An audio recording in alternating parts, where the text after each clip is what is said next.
Thanks to each of you for joining our webinar this afternoon. This is our latest installment in ACG's hosted monthly webinar series. I'm Ferris Taylor, the Executive Director of the Healthcare Executive Group, and today's presentation is led by one of our longtime ACG sponsors, Change Healthcare. We want to thank them and their thought leadership for taking on the topic of the pillars of successful core systems replacement projects. I see a number of ACG members, colleagues on the call, as well as many of you who are new to ACG, and we want you to feel welcome. Just a few housekeeping items for today's webinar. All the lines will be muted, so your own line is muted. We will have time at the end of the presentation for some questions.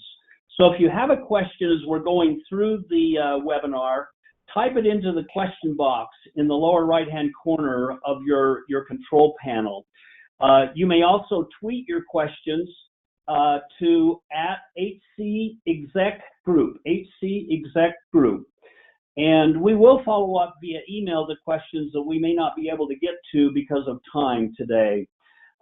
Additional questions after the webinar can be submitted via email to Juliana Ruiz at jr@hcg.org. And finally, the webinar is being recorded and will be shared afterwards via email. And the webinar slides and a couple of white papers on the topic we'll be discussing are available on your screen. I'll be brief in my background on HCG.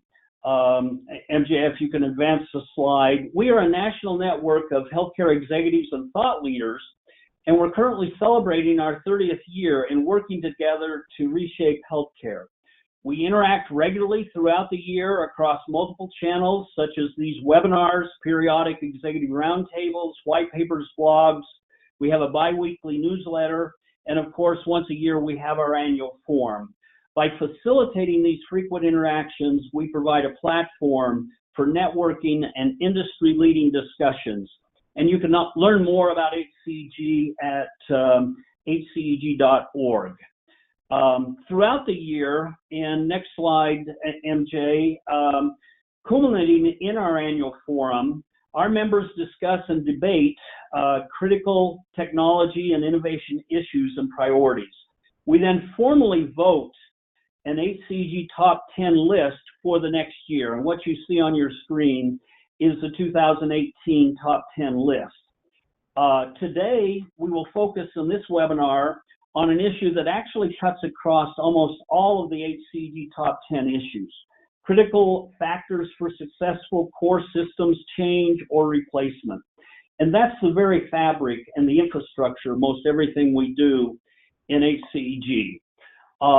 For today's webinar, it will be led by Jeannie Noe, PMP and Director of Consulting Services at Change Healthcare, and you can see more on her bio there, along with Mauricio Jimenez, MJ for short, who's a Senior Consulting Manager at CHC. So let me turn the webinar over to Jeannie, and we'll begin the discussion.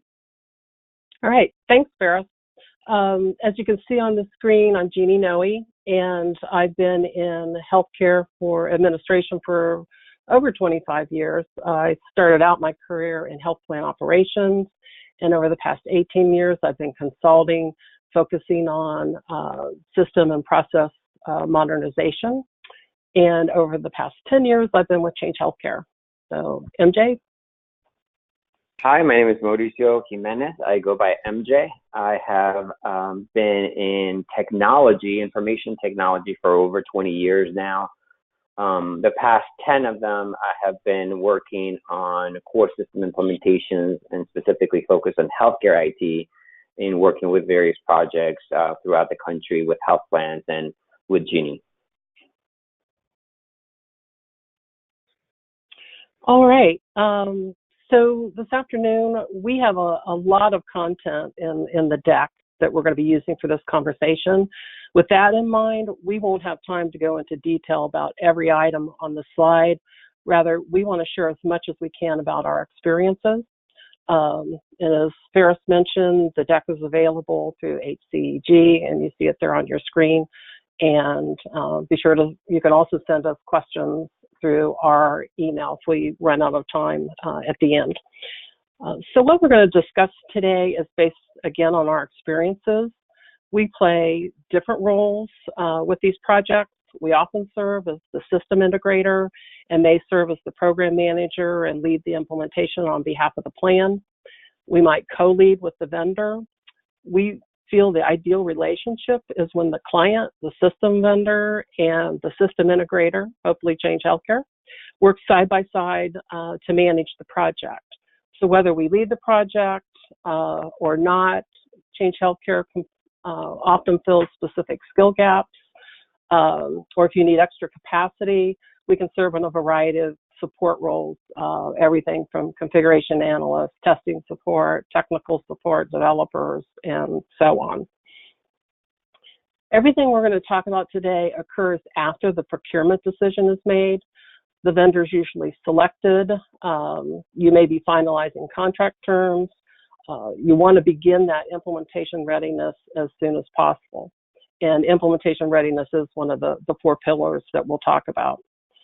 Another thing to keep in mind is that this conversation focuses on core system replacements. These are best practices that we've identified as we've worked with health plans for many, many years, and understand that the 4 pillars can be applied to any enterprise system implementation. So whether it's a care management system, an enrollment system, or any other system the plan may use, these practices to those projects. We're also going to be sharing lessons learned, and we find that when the project loses focus on the 4 pillars, that you will run into issues. So we want to share those lessons learned and our experiences around those. So let's get started.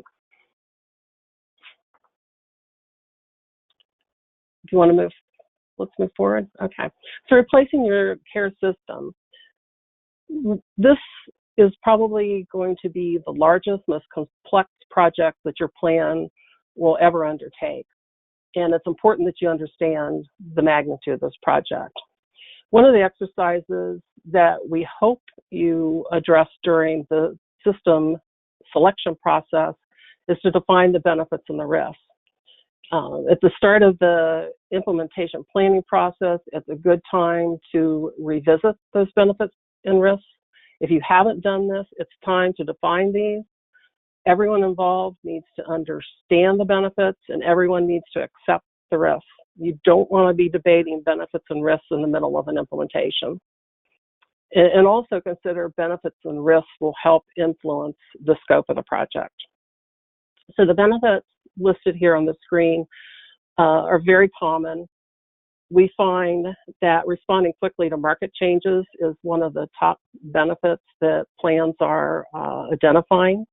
You know, many legacy systems have become outdated. They've been patched together over the years and really are no longer viable for the changes in the market, consumer-driven, value-based care, etc.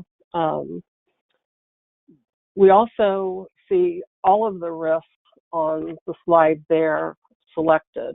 And we find that with the major disruption to the organization is really the most pervasive and difficult of these risks to manage. There's a constant push and pull for resources. The business is constantly moving forward. The business is not going to stand still while you're implementing a core system replacement. And it's really important that this is mitigated and watched throughout the project. The other high risk that we see very often is the lack of internal expertise. Most plans don't have program managers or PMs on staff that can have led large complex system replacements. They don't have staff familiar with the new system, and you need someone to help fill those gaps. Change Healthcare is one of those organizations that can help you do that. So how to ensure success? You made a decision, you need to upgrade your core system, now what? And now that you've made the decision to replace your core system, what's next? So we highly recommend that a strong project foundation is put in place before you move forward with the project. Again, you may still be contracting with the vendor. The vendor may not be on the ground, but you don't want to wait till the project's formally kicked off before you start working on your project foundation. You know, we've worked with plans that want to jump in and start designing the system before they even have a plan. If you want a quality outcome, you need a plan. You also need to understand that the implementation is a process, and you need to follow that process if you're going to succeed. So there's 4 elements to successful implementation. And our 4 pillars are implementation readiness, governance, business transformation, and execution framework. So let's talk about the first pillar, which is implementation readiness. Implementation readiness is our first pillar. We recommend that, again, implementation readiness start before the actual project is kicked off. Once the vendor is picked or you're close to a pick, and before the contract's signed. The key here is to plan and prepare before you jump into the project. As I mentioned, the old adage, if you fail to plan, you plan to fail. And it is never more evident in these types of projects. So part of the preparation is to ensure that you and the organization are ready. That seems very straightforward, but it's something you need to stop and think about. This is a large, complex project. It's going to touch every aspect of your organization, whether a department uses the core system directly or not, they will be affected. We're often called in to get a project back on track, and this is the one common element that we usually find, that the project was started before the plans were laid out. The scope wasn't documented or approved. The milestones weren't determined until after the work began. Roles and responsibilities weren't clear. We started building before we had business requirements, and so on. So we'll speak to some of these as we continue through our discussion. And the other message is begin with the end in mind. It's important to understand the outcomes and knowing what the end state should look like before you get started. So defining the project plan. It's important that we consider the why, the objective, the how, making key decisions, the what, the scope and measurable goals, who, roles and responsibilities, and when, and that's developing a realistic schedule. So we'll get into the next slides here and talk about and answer those questions. So why? Why gives all of the team members and the rest of the organization a very clear set of objectives and an understanding of why the legacy system is being replaced.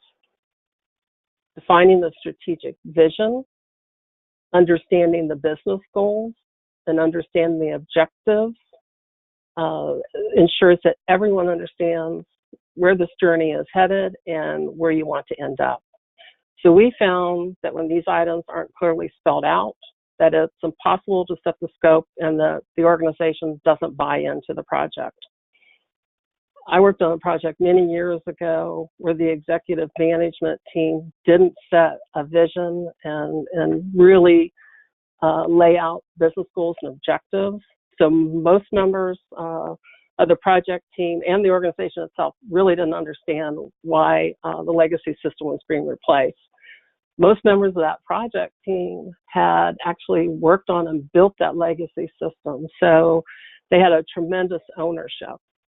And they constantly came up with reasons why that new system was not working and it wouldn't work, questioning why the company wanted to replace their legacy system, and really finding every reason in the book not to move forward.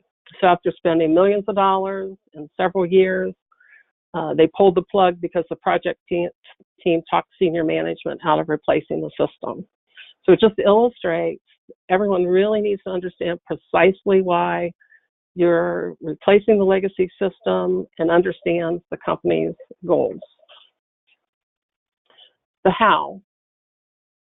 So the how really feeds into the project scope.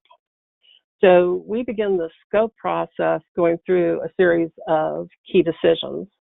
And Change Healthcare has a standard list of 20 or so questions to help define the scope, define strategies and approaches, and lays out the governance for the project. These key decisions also become the guiding principles for the project governance. Once the key decisions and scope are documented, they need to be approved. And any changes to that will need to go through project change management. We highly recommend that change management is not short change. If there's no change management discipline, projects quickly get out of control, the scope grows beyond what was planned, it results in budget overruns and timelines blown. I mean, we've seen 18-month projects turn into 36-month projects simply because the scope and the change wasn't managed. And we'll talk about change management a little bit more. So the what. So there's two components of the what, the scope and the success criteria. And the how that we just talked about feeds into the what, or again, the scope.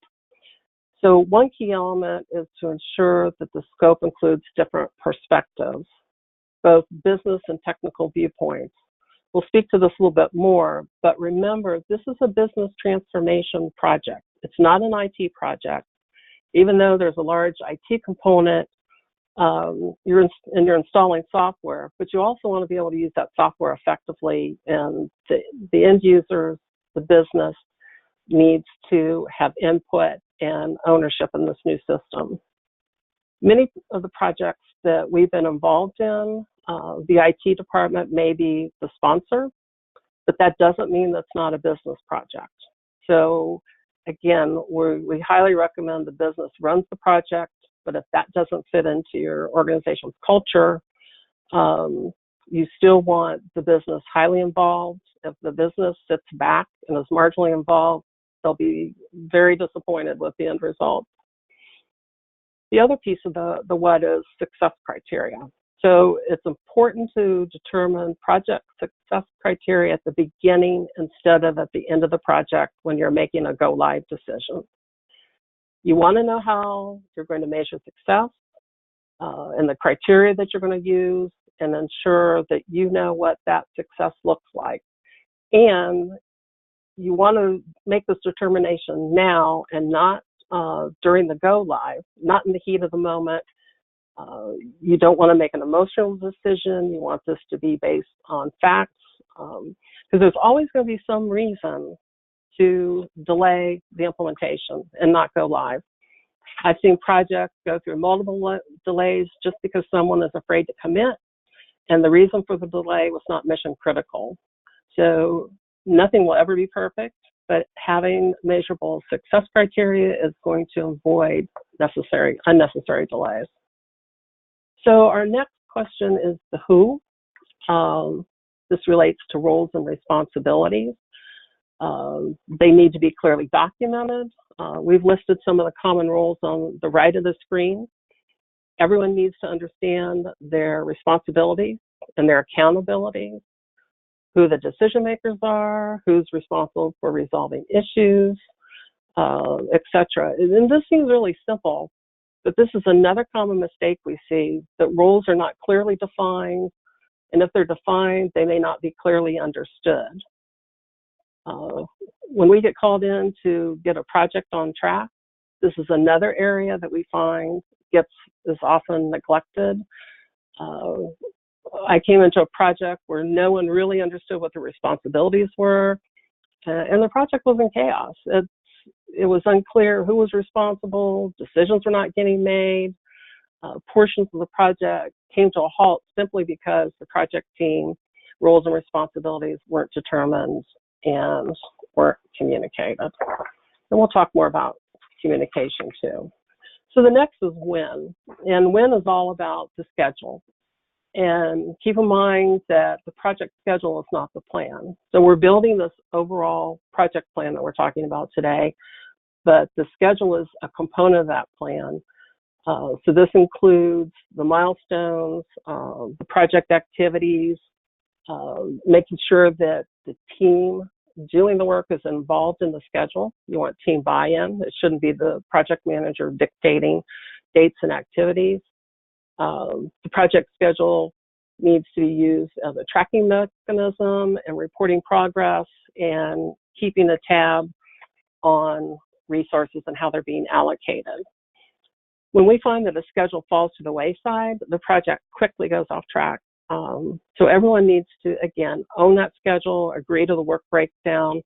It's very easy to create a beautiful schedule, put it on the shelf, but if the project management team is not keeping that updated and everyone doesn't reference that schedule, the project quickly can get behind. So this is the last category of implementation readiness. So we've answered the why, how, what, who, when. So let's talk about governance. All the work that we described in the implementation readiness pillar is used to establish project governance. So the components of governance include roles and responsibilities, which we've touched on, ownership, which we've touched on, risk management, the key decisions, strategy, and visibility. It's important that the project decision makers agree and approve on the governance framework. So let's drill down into some of those components. Again, first one, roles and responsibilities. It's important to have single points of accountability and, again, to identify decision makers and specialists.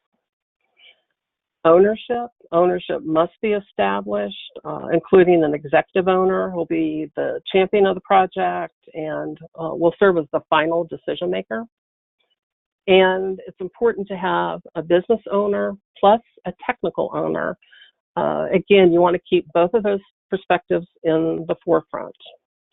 And as I said earlier, this is a business transformation project using a new system tool.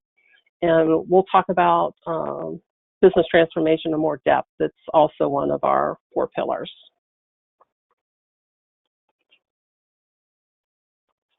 The RAID. This is a tool that we like to use for our projects. It's RAID stands for risks, actions, issues, and decisions. This is used for reporting, tracking these items, assigning responsibility, which is very important, and conducting follow-up. All of that's part of the RAID process. This also facilitates rapid decision-making. You don't want decisions to linger. We've seen decisions linger on and eventually impact progress when a tool such as the RAID isn't used. Issues can easily get lost in email chains. Actions get dropped, etc. So we find this is a great tool to use and to keep on track. Our next component is change management. And this includes both project and IT and configuration changes. We can't emphasize enough how important it is to have a disciplined change management process. Some plans may already have a change management process. We recommend that project changes are managed separately from that and not fully incorporated into your current process. This makes sure that there's proper attention paid to the project and timely approvals are provided. And sometimes the authorization process of those changes may be a little bit different for a project.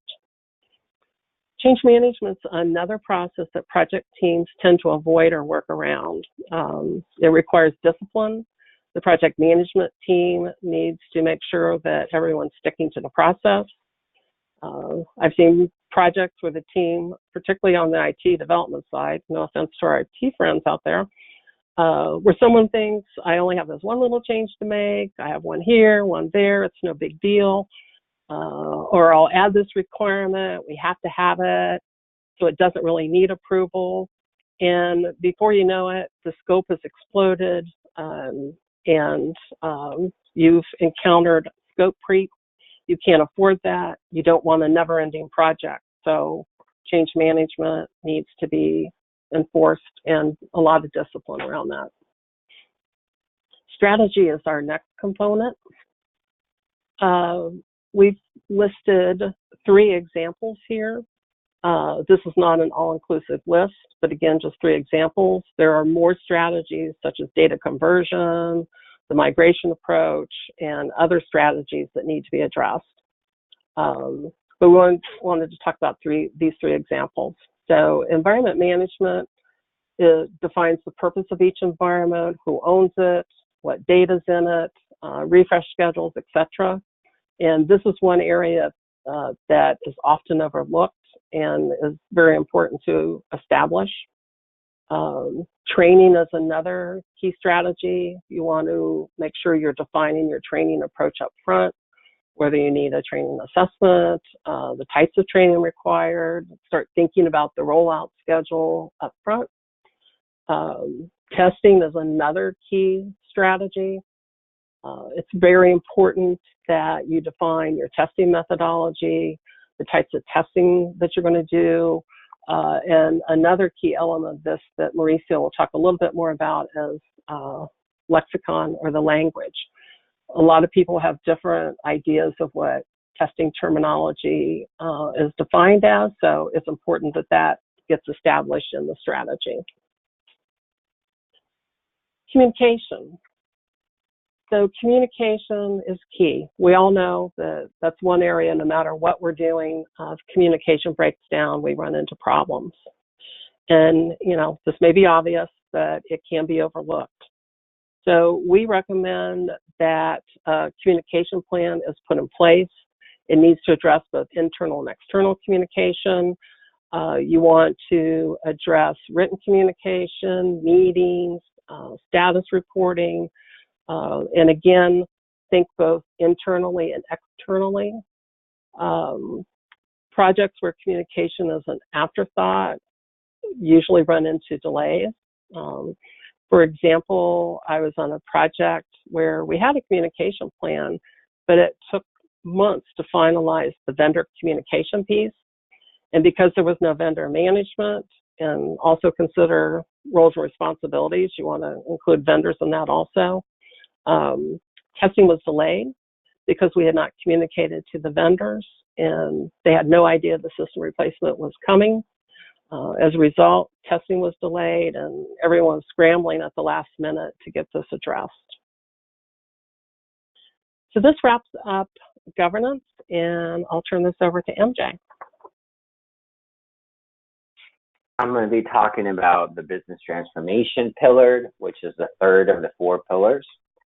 And we're going to start and continue with strategy as well. So I think the first thing is to note here is that oftentimes people think that core system replacement to be a software implementation project that can just install the software and really that's it. And we need to understand that this is really, like Jeannie said earlier, is a transformation of the organization.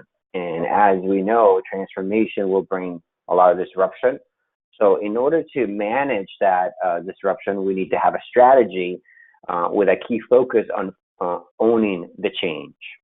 So implementing the new system is going to bring lots of changes to existing processes. New processes may be needed. Some processes may need to be retired. So in the strategy, we need to first make sure that we align those changes that are going to be required. We want to make sure that we determine the impact of what those changes will bring to the organization. We want to be prepared to continue supporting the day-to-day operations while we're implementing the system and preparing for the transformation. So that's something that's key that we recommend our clients focus on, which is make sure that the resources are in place to support the effort. The strategy also needs to address the changes that are going to be required in policies and procedures due to the new functionality or processes or some of those processes that will need to be retired. Those changes are also going to bring or cause gaps within our staff. Some of the folks may need to be trained in new areas. Some of those that may be in areas that are being retired will need to be retrained to handle different responsibilities and training is going to be key to the acceptance of that transformation. We also recommend that our clients identify the senior resources within the organization to serve as champions for the change. We need to make sure that those in leadership are in support of the change, are helping promote the change within the organization so that transformation can be accepted throughout. Part of the strategy is also going to have to address business process alignment. We want to make sure that these new changes that we are having to implement in the organization as a result of the new system align up with our core business functions, that we make sure that roles and responsibilities are clearly established, that we prioritize those changes. But I think the key message that we want to convey here based on our experience is determining the level of change that you want to implement as part of the project. This is going to be an opportunity where you're going to have the ability to assess some of your current processes and make them better. And what we recommend is that you are taking, that you're not taking more than you can chew. For example, sometimes our clients want to replace their data warehouse as part of the core system replacement. And as long as there's enough staffing and enough planning, that's okay. But as you may or may not know, replacing a data warehouse is no easy task. And adding that to the scope of the project, adding that to the transformation of the organization can add considerable amount of time, cost, resources. So the message here is make sure that you take a bite that you can chew. Make sure that if you're a mid-sized health plan, that you're not, trying to completely transform the organization all at once, but take that into various phases instead. Another item to keep in mind for business transformation, and I spoke a little bit about this earlier, is the employees. We want to make sure that employees are engaged. We want to make sure that they are participants in the transformation. We want to make sure that we're getting their feedback. We want to make sure that that feedback is incorporated. And this will help as the transition, as we transform the organization, for employees to accept that change and not only accept it, but promote it with other employees as well. In our experience over the past 10 years, we've come across some projects late in the game where the employees were really neglected from the beginning of that transformation. And that pretty much guarantees resistance to those changes as the transformation and the project is executed. I talked a little bit about training earlier, and now I want to focus more on a specific type of training, which is role-based training. This role-based training is really focusing on relevant content. So we want to deliver the correct content to specific people.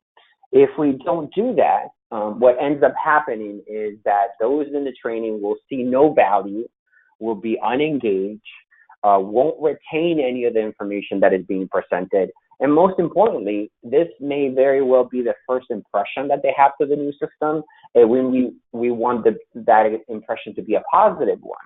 So by targeting specific training to specific resources, we can leverage the value that they receive. We can leverage that they're going to retain what they're learning, and then they will have a positive impression when they are first exposed to the system. And that is going to be critical to accepting the transformation. Communication is another topic that really lives throughout the 4 pillars. Obviously, it may seem something as obvious, but it is very important that transformation has a very specific communication plan. We want to make sure, the organization wants to make sure that you want to have a steady, clear, transparent communication stream coming to the different audiences that you have, coming from the project owners. Make sure that executive vision that was defined early on the first pillar is being shared. We want to make sure that the business and technical owners serve as guide for that transformation. So people are receiving the communication as to how this transformation is going to affect the organization and what those changes will be. Just like with training, content is key, right? So we want to make sure that our communication is not the same to all of our audiences. So our different audiences are going to require different content. And just like in training, when we're communicating about what that transformation is going to be, we want to make sure that we're specifically target those communications to the right people to retain value, to provide value, to retain the knowledge, and also to make sure that that is accepted. Frequency is another key. We want to make sure that we communicate with the team early as this transformation, these changes are being defined. We want to make sure that they are aware, and we want to make sure that they can expect a steady method of communication and also a location. So somebody may join the project late, and they can go to an archive location where all those communications can be stored, so they can get a history of how do we arrive to these decisions, how do we arrive to this transformation, and that can make sense to them. Something specific about communication that we have learned I've seen this happen in pretty much every single project that I've been in, helping health plans across the country, which is when meetings begin to grow in number of participants. We may have a meeting that originally starts with 5 people, and as the project continues, that meeting begins to exponentially grow in size, where I've seen some meetings with 60, 70 people attending, some of them on the phone, from the vendor, and different locations. And what we determined and what we seen with Jeannie is that usually that is an indication that there's a communication breakdown. People begin to attend meetings because they feel they're not getting the information they need. So even though there may not be an active participant in the meeting, they feel that if they don't attend the meeting, that communication is never going to make it to them. So if you see that your meetings are growing in size to some honestly ridiculous number, the problem really lies within the communication of the project, that people are not getting the information that they need, and this is the only way that they see for them to get that information. Now we'll move over to the last pillar, which is execution framework. Execution is really going to be the most critical of the 4 pillars. And I just want to point out that the 4 pillars are not meant to be seen as consecutive steps or phases, but really they're just bodies of knowledge, right, that you need to apply to your project. And that's why you see that there are common themes in all 4 of the pillars. Execution framework, like I said, is going to come at the end, and really we're going to leverage, even though it's really not sequential, I was saying, the execution comes at the end, and it will leverage what was done in implementation readiness. It will leverage what we planned for governance, and it will leverage what we did for business transformation. So now is key for us to use all that time, use all that effort that we did in planning, preparing, strategizing, and making the right decisions, preparing with resources so we can execute. And at this point, and in a project such as so complex as a core system replacement, execution is not sufficient. What you're going to need is you're going to need brilliant execution. So we tried to define what does that mean in terms of brilliant execution, and we broke it down to 3 main items: simplicity, following the plan, and change management. For simplicity, keep things simple. We don't want to over-engineer. We don't want to overcomplicate. We don't want to focus on the exceptions, but we want to focus on the rules. So we want to keep things simple. And that ties in directly with following the plan. How do we keep things simple? We have set up strategies. We have defined roles and responsibilities. And as everyone begins to get bombarded with work and are very busy, if you have spent the time in setting those plans, setting those roles and responsibilities, setting those strategies, it should be very easy for resources to say, as an issue arises, for example, this data, piece of data element from data conversion is not working, I simply pass it over to the person who's responsible for data conversion, and I continue focus on my task. So follow the plan that you said earlier in the project. Another item that you'll see that has shown up in all 4 pillars is change management. So we're executing now. A scope has been set. We did that through Readiness. We have a governance process.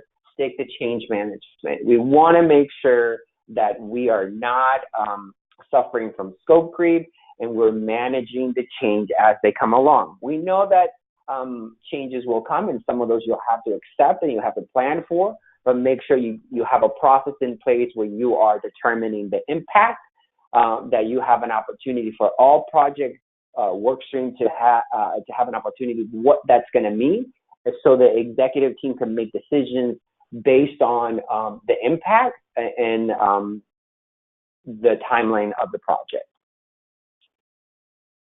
Again, with the project management, let's talk about flexibility, because those two are really, we did a lot of planning, we have strategies, we have methodologies put in place, we did all this work, but keep in mind that things are going to come up. Things are going to come up that are unexpected, that you did not plan for. The state may change the rules halfway through the project, and you need to be prepared for that. So as long as you have a process for that to handle change management, that's going to give you the flexibility that you need in order to adapt as changes come, because they will come. Next item under execution framework that we want to point your attention to is staying focused. Again, this we see in pretty much, I've seen in every project that I've been, every client, and during execution, the team has to stay focused, and focus, it has to be beyond that. It has to be laser focused. And the key is to stay focused on what is important. What we've often seen in projects, that issues may come up as urgent. Someone might say, I need this to be able to deliver something that is needed for 6 months after go live. And I need this, and this is urgent, and I want it. So how do we make the determination between something that's urgent and important? We have to stay in alignment. So we define milestones early on. We define our critical success factors. So the resources, as they're doing their work, the team members, as they're doing their work, and they get approached with an item such as the one I described, can make that determination and say, this is urgent for you, but you're planning for something 6 months down after go live. Is this really urgent, or is this important? So we want the team to have the ability to easily make the differentiation between urgent and important, and focus on those items that are the top priority. So all work streams need to have their scope prioritized. We want the team working on the items that are priority 1, needed for day 1 of go live. We want to make sure they're not distracted on something that you're going to need 12 months after go live. So prioritization is key to staying focused, and it's also key to keeping people less stressed and focus on what's in immediate need. Another tool that Jeannie talked about is the RAID. This is a great tool to relieve some of that stress from the team members as they encounter a risk, an issue, or need a decision. They simply pass that along to the RAID owner and can focus on the task that they need to focus on, while they trust the process of the RAID and the owner of the RAID to see those items through resolution, while they continue to focus on the things that they need to focus on to stay on track. People first. That's another item that we really wanted to highlight in execution, and you've seen it in the previous pillars as well. And the key here is you plan, you put a strategy together, you have governance, you have done all these things. But if you don't have the people, you don't have anything. So the people need to come first. The resources in the project need to come first. We need to make sure that they are involved. We need to make sure that they're engaged, that they're prepared, that they bought into the transformation, as we talked about early, and most importantly, that they're trained. So we want to equip our people to succeed. Another item that comes up during the execution framework is requirements gathering. So requirements gathering can happen in multiple phases of the project. You could be gathering requirements for reports. You could be gathering requirements for configuration. You could be gathering requirements for the project. So what we want to highlight here are 3 items, and one of them is keeping the requirements system agnostic. What we've often seen with our clients is that the requirements that they provide is the mirror image of what they're doing in their legacy system. And that's not a business requirement. That is basically you're telling me what your policies and procedures are today. So what you want your business leads and business resources to do is to define the requirements from business terms, not in technical terms, not in system terms. This comes particularly helpful with integration requirements. Oftentimes we see that the technical solution is put in place first before you have the requirement. So what we recommend always for anything that is integration related, that you separate those two, that you define what the business requirement is before you define what the technical solution will be. That is a common mistake that we've seen in a lot of our clients that can be easily addressed. Another item, miscommunication. This goes back to the lexicon that Jeannie was talking about, right? And I'll use the next bullet point as an example.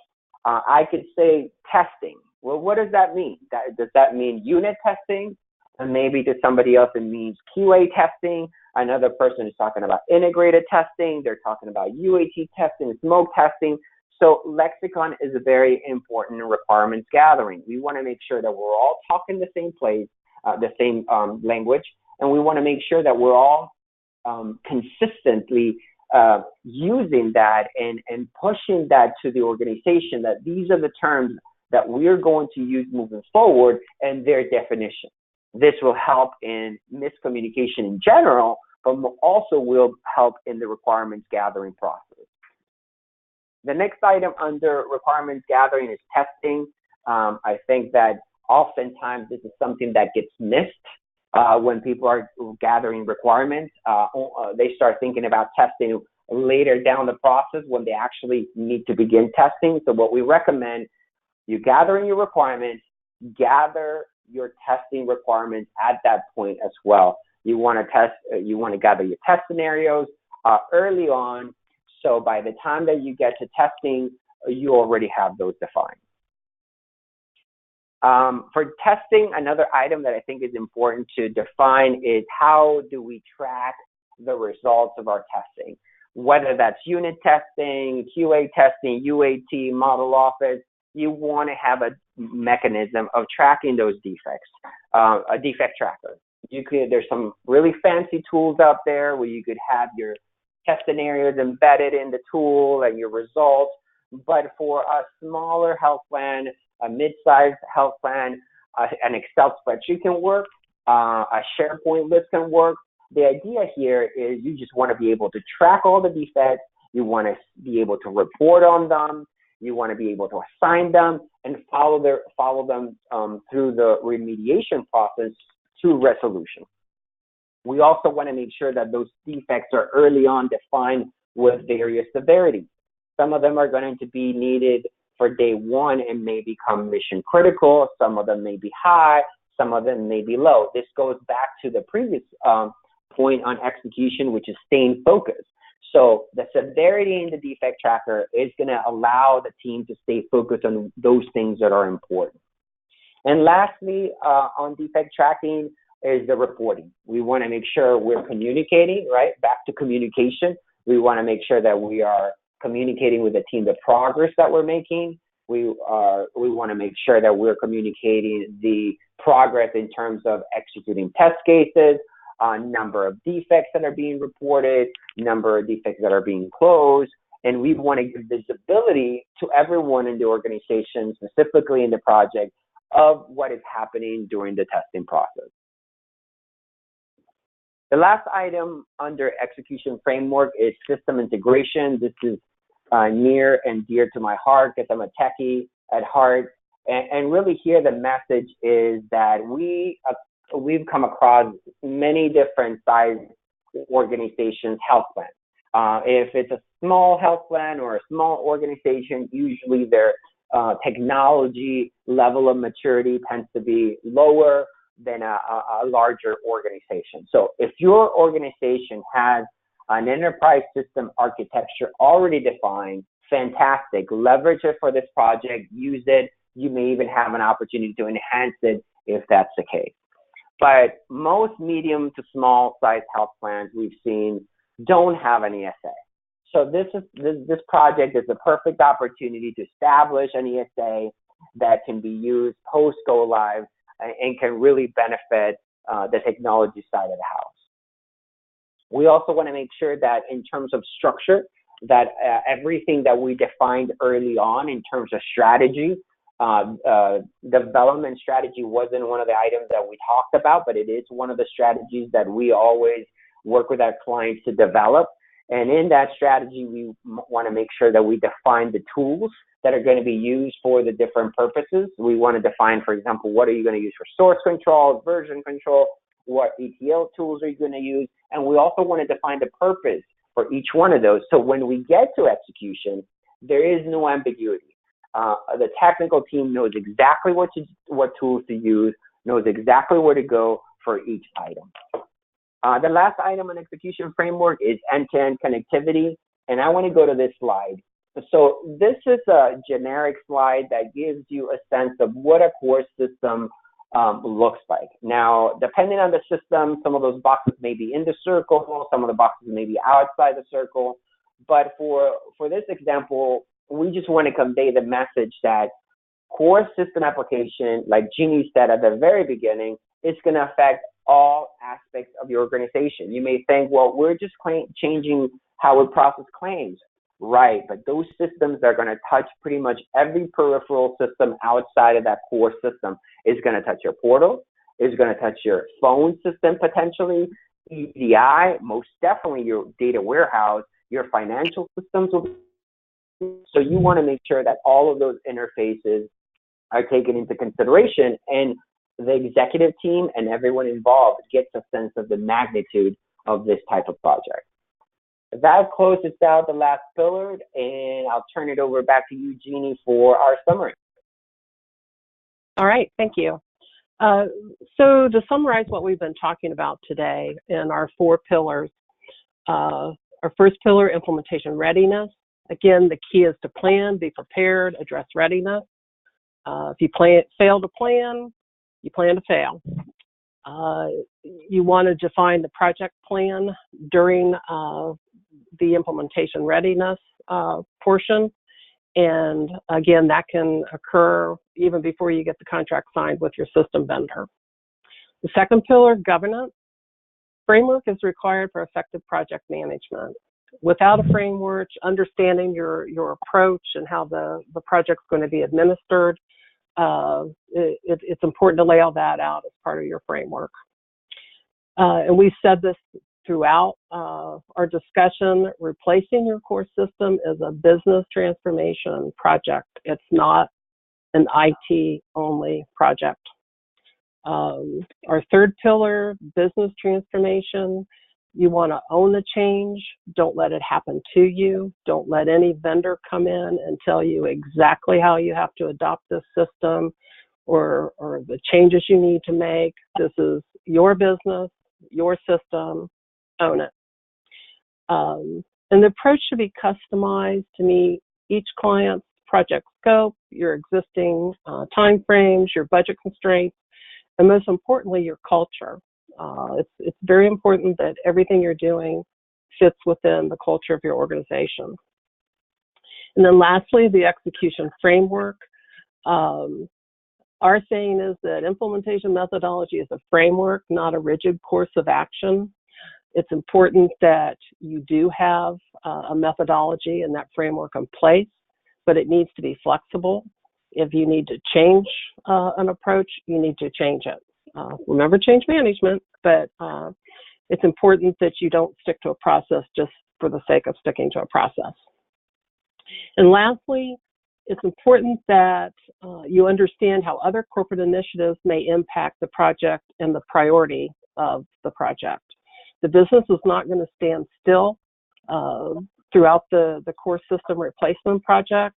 There'll be other initiatives coming up. There'll be competition for resources. And again, you want to make sure you maintain the priority for this project and you don't lose focus. The organization does not lose focus. So with that, we have about 5 minutes, I think, for Q&A. So MJ? Okay, so we have a couple of questions that have come in so far, and I see a few others coming in as well. Before I get started on that, I just wanted to leave this slide up while we answer some of those questions. This gives a high-level overview of what we do with Change Healthcare, and the specific practice that Jeannie and I work with is the process and system modernization. But as you can see, we have other areas that focus on other items as well. All right, so let's go ahead. We have a question here. I'll read it out. With more core systems being hosted by third parties, including the system vendor in cloud-based environments that maybe involve yet other third parties such as AWS, Azure, etc., what special considerations should company keep in mind during the planning and implementation phases? So Jeannie, I'll start with that one. What we've seen is two models here. So the first model is software as a service, where the vendor will actually do the hosting for you of the application. In that scenario, the vendor in your contract, and then again, this depends on your contract, but what we've seen is 99% of the time, the contract indicates that the vendor, since they're hosting your system, is responsible for making sure that all the system is HIPAA compliant, and that really relieves the health plan from that worry. The second option is where you are hosting, you own the software, you purchase the software, and you're going to host it in one of these services such as Amazon or Microsoft. And services such as those AWS and Microsoft Azure, they are looking and they have been working and making that their system are HIPAA compliant. So what I would recommend there is if you're hosting your own purchase software, make sure that they are HIPAA compliant, which at this point, places like AWS and Microsoft have already offer those services for HIPAA compliant services. We only have 3 minutes left and we have about 4 or 5 more questions. We're running out of time, so I'm going to turn it over back to you, Ferris, and we'll follow up on those questions via email. Thank you, MJ, and thank you, Jeannie, for the insight and important information and your experience with respect to core systems and projects of this magnitude. And we want to thank each of you on the call today for taking the time to participate with us in the discussion. Again, the recording and the slides will be available here in a couple of days, and we'll send out a reminder email. In closing, I wanted to mention that ACG is gearing up for our 30th anniversary annual forum, September 12th through 14th at the Ewing Hotel in Minneapolis. Our theme is guiding healthcare executives through innovation, change, and growth, where we'll be discussing how technology and innovation and market dynamics are affecting dramatic changes in healthcare and what the best and the brightest in healthcare are doing about many of the critical healthcare issues. We have great keynote speakers in terms of Andy Slavitt, past administrator of CMS, Dan Boutner, the author of Blue Zones of Happiness, and important panels. You can see the agenda at hcg.org. If you want to join us, email Juliana Ruiz at jr@hcg.org or get the registration information off from our website. We encourage you to plan to continue this discussion with Change Healthcare and with our other select sponsors during the forum, September 12th through 14th. Thanks to you, Jeannie and MJ, for this webinar and for each of you being on the call to participate. And have a great day. All right, thanks. Thank you. Bye-bye.